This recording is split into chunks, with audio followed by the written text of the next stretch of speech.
안녕하세요, 모토그래프의 황우기입니다. 자, 오늘 저희가 나와 있는 곳은 폭스바겐의 새로운 SUV 아틀라스의 런칭 현장에 나와 있습니다. 이 아틀라스는 크기를 보면은 이제 5m가 조금 넘는 크기에다가 아래로는 티구안, 위로는 이제 투아렉, 그 중간에 이제 위치해 있습니다. 전체적으로 보면은 국내 시장에서는 이제 팰리세이드나 이런 그 대형 SUV하고 이제 경쟁을 해야 되는 모델인데요. 북미 시장에서는 굉장히 인기도 많았고, 이게 그대로 이제 한국에 들어와서 몇 가지 옵션도 추가돼서 많이 이제 개선이 돼서 나왔다고 합니다. 자, 아틀라스는 폭스바겐의 어떻게 보면 그 주특기죠. 소형, 중형, 대형 그 SUV의 장점만 꼽아놨다고 하는데요. 과연 어떤 내용들이 있을지 함께 보도록 하겠습니다.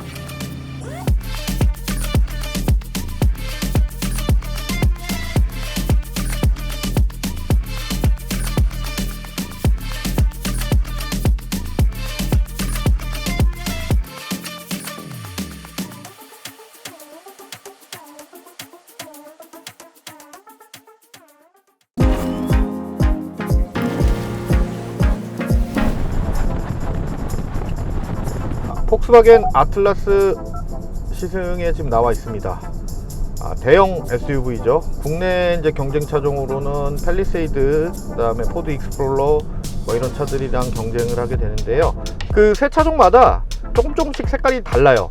팰리세이드 같은 경우에는 한국 사람들의 취향이 정말 많이 반영된 차, 포드 익스플로러는 뭐 SUV의 그 종족이라고 얘기하는 그 미국 시장에 딱 정확하게 타겟팅이 된 차고, 이 아틀라스 같은 경우에는 유럽에서 컨셉트를 잡았지만 미국 전략 모델로 개발을 한 모델입니다. 투아렉은 어떻게 되냐 뭐 이렇게 얘기를 하는데, 아틀라스는 티구안하고 투아렉의 그 사이에 딱 위치하는 차라고 보는 게 맞을 것 같아요. 세그먼트 상으로는 현재 D 세그먼트에 포진해 있습니다. 이 차에서 가장 특징적인 게 뭐냐면은 이 플랫폼 자체가 폭스바겐에서 이제 굉장히 밀고 있는 그 MQB 플랫폼에서 이제 만들어진 차라는 점이에요. 이 MQB 플랫폼은 소형차부터 거의 뭐 대형차까지 전륜구동이나 아니면 전륜구동 기반의 이제 4륜구동 차에까지도 쓰이는데요. 현재 이 아틀라스가 MQB 플랫폼에서 만들어진 차 중에 가장 크기가 큰 차라고 합니다. 엔진은 2.0 TSI 그 직분사 터보 엔진이고요. 변속기는 자동 8단, 구동 방식은 할덱스 방식의 4륜 구동을 채택을 하고 있습니다.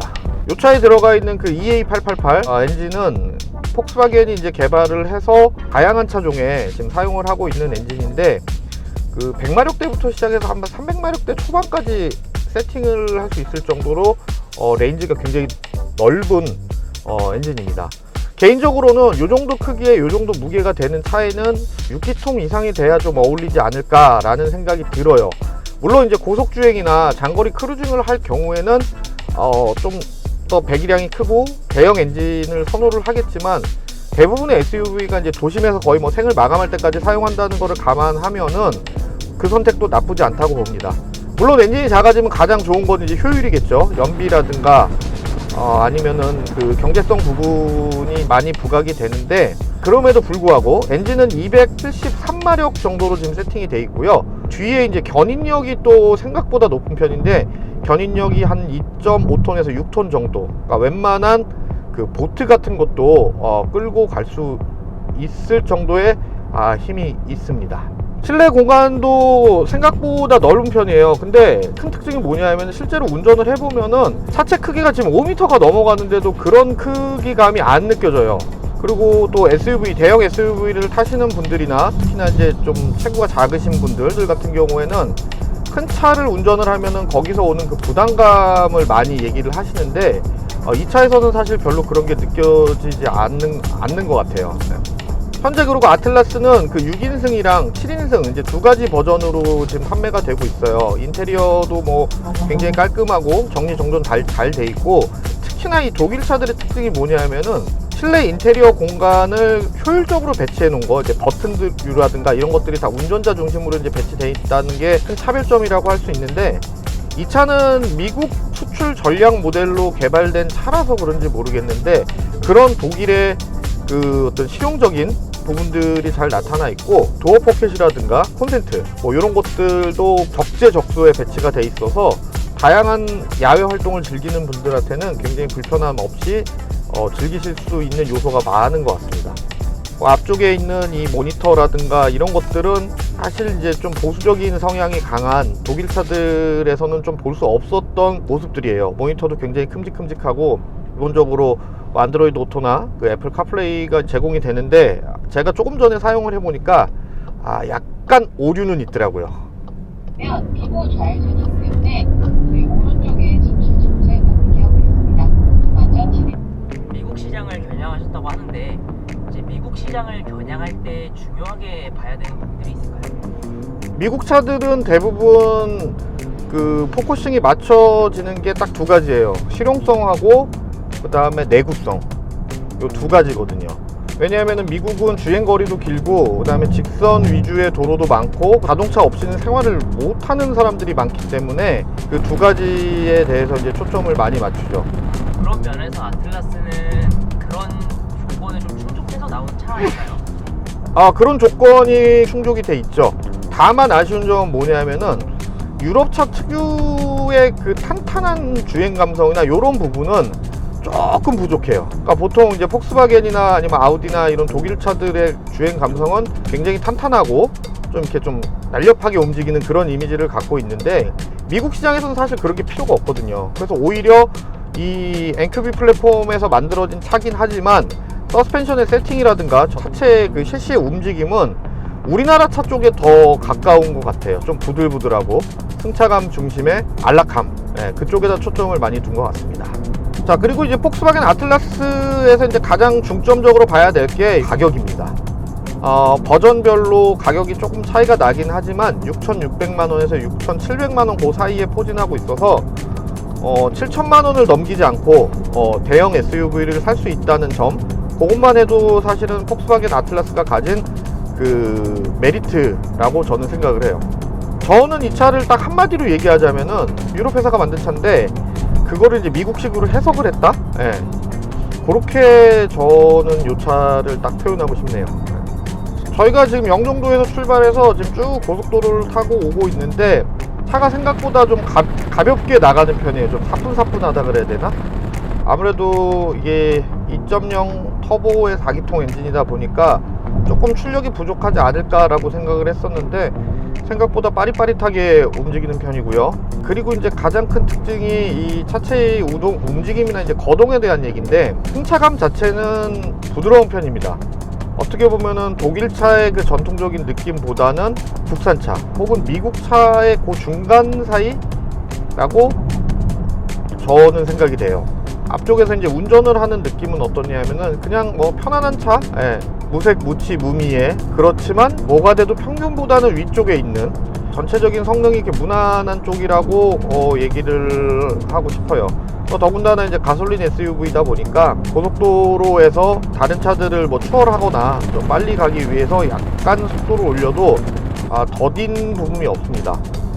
악셀을 밟으면은 밟는 대로 바로바로 반응을 하고, 토크가 거의 중저속대에 많이 몰려 있거든요. 그래서 그런지 몰라도 가속감도 차체 크기나 무게를 생각하면은 상당히 우수한 편이고, 전반적으로 큰 특징은 없지만 또 그렇다고 딱히 어떤 단점을 꼬집어내기도 힘든 그런 느낌을 많이 받고 있습니다. 솔직히 좋다라는 느낌은 안 들고, 좋은 차를 사고 싶지만 그렇다고 차에 크게 관심은 없고 그냥 무난하고 오래 타고 싶은 차의 느낌인 것 같아요. 그렇죠. 원래 폭스바겐의 특징이 그거예요. 무색 무미 무치, 굉장히 건조하고 무난한, 특별한 장점을 꼽기도 힘들지만 그렇다고 또 특별한 단점도 없는, 그래서 이제 독일에서는 이제 국민차처럼 불리죠.